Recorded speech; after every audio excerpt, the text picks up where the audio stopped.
Assalamualaikum warahmatullahi wabarakatuh. Perkenalkan, nama saya Leona Ratularisa, NPM 20 112 11 11 62. Saya akan menjawab soal UTS Ilmu Negara.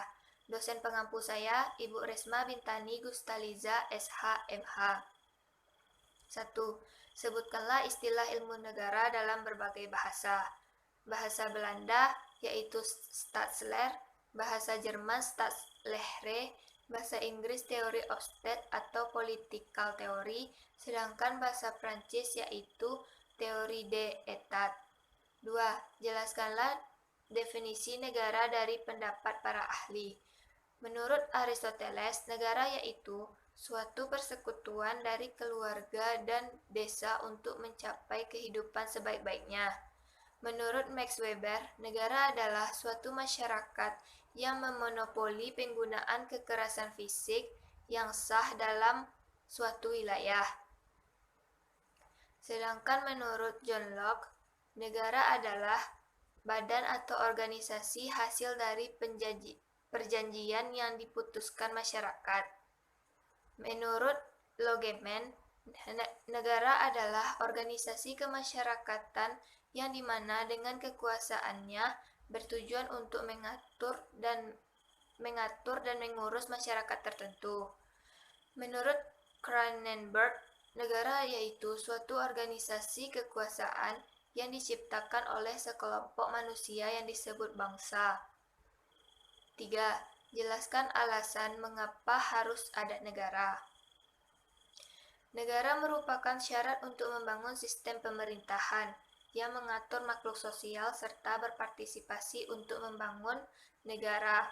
Negara dibutuhkan untuk menampung sekian banyak orang yang kemudian melebur menjadi satu dalam negara. Meskipun berbeda, mengapa George Jelinek disebut sebagai Bapak Ilmu Negara? Karena pada tahun 1882, ia menerbitkan buku dengan judul Allgemeine Staatslehre atau Ilmu Negara Umum. Buku ini menjadi akal bakal lahirnya ilmu negara. George Jelinek memandang ilmu negara sebagai suatu keseluruhan dan membaginya ke dalam bagian-bagian yang berhubungan satu sama lain. Jelaskan pembagian ilmu negara menurut George Jelinek. 1. Staatswissenschaft dalam arti sempit, yaitu golongan ilmu pengetahuan negara yang menekankan pada negara sebagai objeknya. Yang kedua, Rechtswissenschaft atau ilmu pengetahuan hukum, yaitu golongan ilmu pengetahuan negara yang menekankan segi hukum, yaitu hukum tata negara, hukum administrasi negara, dan hukum antar negara.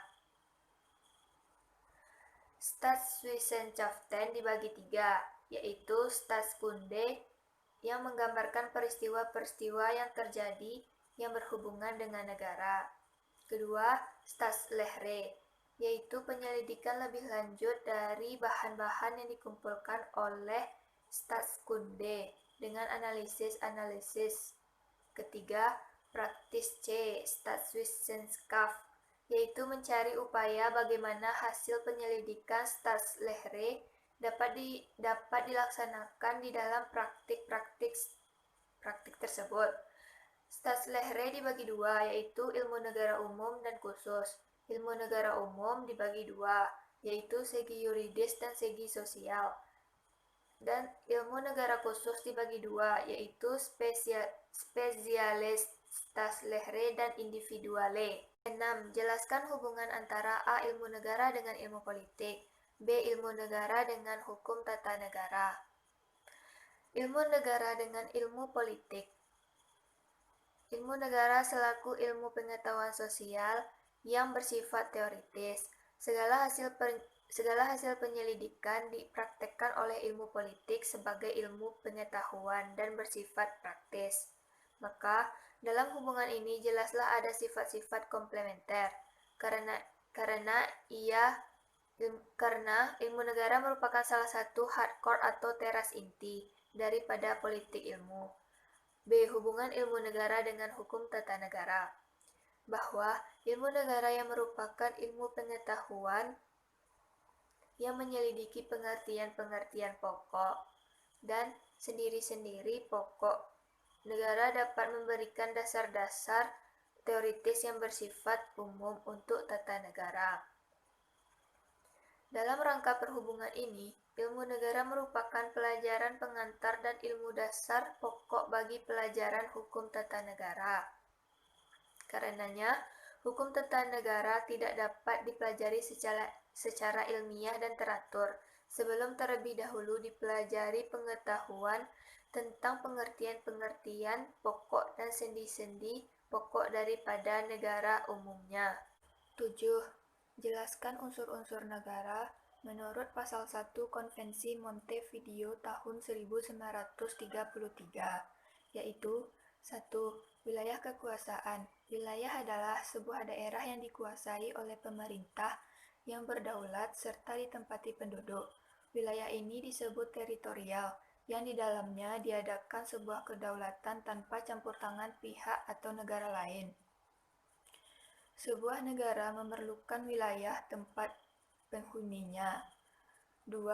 Penduduk atau rakyat yang tetap. Penduduk adalah kumpulan manusia yang menempati suatu wilayah tertentu.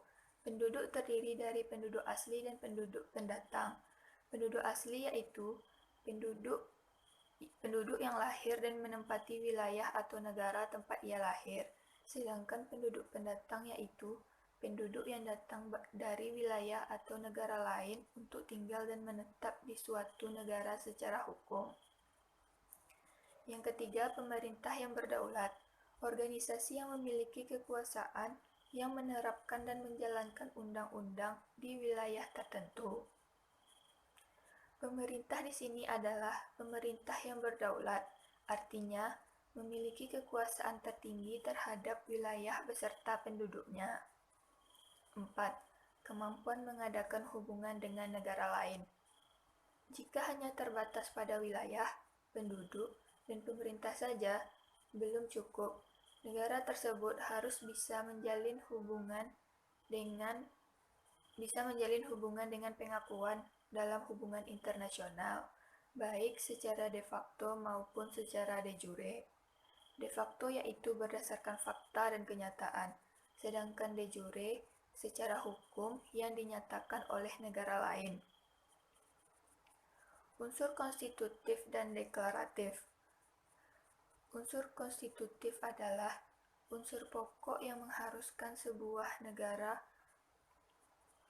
negara memiliki penduduk, wilayah, dan pemerintah berdaulat, sedangkan unsur deklaratif adalah unsur tentang bagaimana negara itu harus memiliki kemampuan mengadakan hubungan dengan negara lain, sehingga mendapat pengakuan dari negara lain. Itulah jawaban saya dari soal UTS Ilmu Negara. Sekian dari video saya. Wabillahi taufiq wal hidayah. Assalamualaikum warahmatullahi wabarakatuh.